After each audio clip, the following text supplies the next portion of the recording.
محمده ونصلي على رسوله الكريم.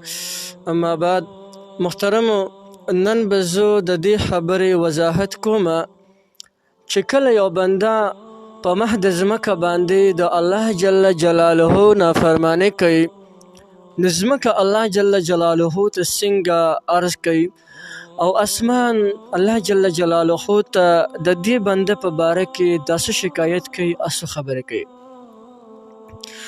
امام غزالی رحمه الله هغه فرمایي چې کله یو بنده د ځمکې په کومه حصې باندې نافرماني کوي، نو هغه ځمکه الله جل جلاله ته عرض کوي، الله ما ته حکم وکړي چې زه دغه بنده په خپله خېټه کې دننه کم وشلېږم ورته، او د اسمان هغه حصه چې د کومې حصې د لاندې دا بنده دا ګناه کوي، اسمان هغه حصه الله ته سوال کوي، الله ما ته حکم وکړي چې زه په دو باندې ورغورځېږم او ځان سره یې خلا کړم.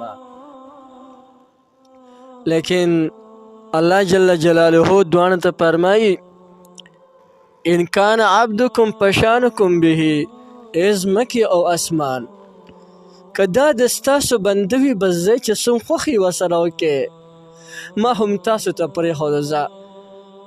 او بیا وایي وان کان عبدي فمني، ای ځمکې او اسمان که دا زما بنده وي نو بس ما ته راپرېږدئ که نه. وإلی عبدي ان اتانی نهارا قبلته، که زما بنده ما ته د ورځې په حصه کې راشي او توبه وباسي، زه د خپل بنده توبه هم قبلوم. وان اتانی لیلا قبلته، او که زما دا بنده د شپې راشي او ما ته توبه وباسي، زه د خپل بنده د شپې هم توبه قبلوم.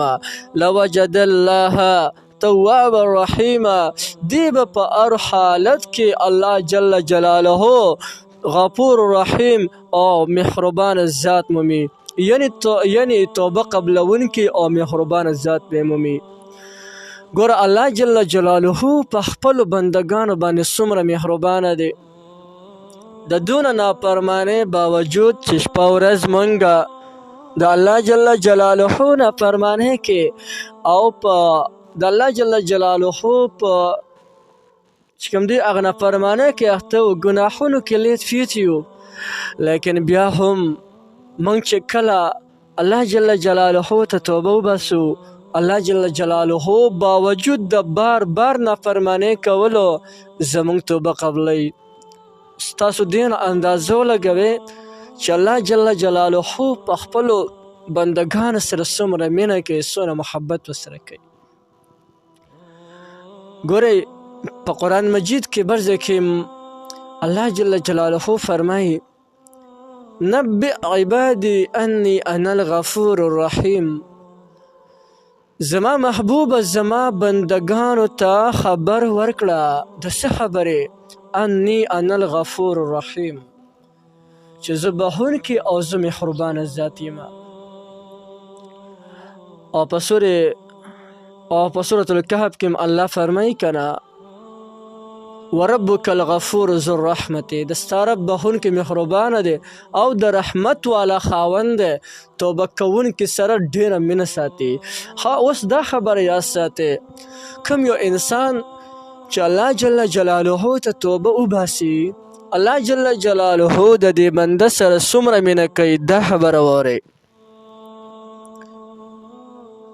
په سورة البقره کې الله جل جلاله فرمایي ان الله يحب التوابین ويحب المتطهرین، بشک الله جل جلاله ډیر زیات پاکی حاصلونکي خلقه او ډیر زیات توبه وستونکي خلقه خوښوي.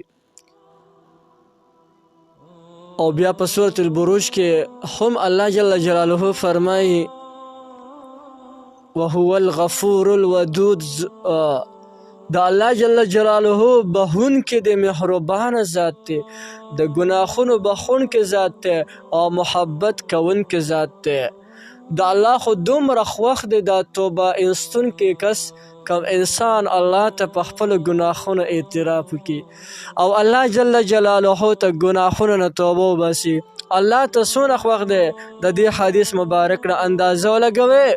نبی کریم صلی الله علیه وسلم مبارک فرمایي التائب حبیب الله، د ګناه نه توبه ویستونکی انسان د الله جل جلاله دوست دی. نو چاته چې د الله جل جلاله د دوست نسبت وشي وایه د دې انسان به کم مقام او کم مرتبه وي. نو باید موږ ته الله څومره ښکلې مقرره کړې ده. یاره موږ لم پکار دي چې موږ شیطان له نن د ملا ماته کړو او انسان ته خپله ګناه معلومه ده. کله چې موږ د الله نافرماني زموږ نه کېږي نو موږ به الله حاضر ناظر ګڼو چې الله حاضر ناظر دی، الله موږ ته ګوري، الله به موږ ته د دې سزا راکوي. موږ به د الله د یرې نه هغه د ګناه کار پرېږدو.